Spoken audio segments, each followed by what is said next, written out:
YouTube videosu. Gökhan'la Yiğit bizim düşmanımız. Biliyorsunuzdur herhalde. Bakın duvarda neler yazıyor. Ben size okuyayım bir. Ya da siz kendiniz okursunuz. Ben şimdi okumak istemiyorum.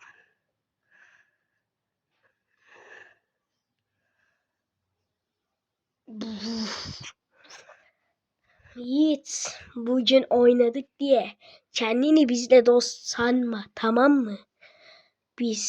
Sen Gökhan'ın yanında ol istersen sonsuza kadar bizle oyna ve Gökhan'ın yanında ol. Biz hala seninle düşman kalacağız. Gökhan'ın yanında oldukça. Tamam mı?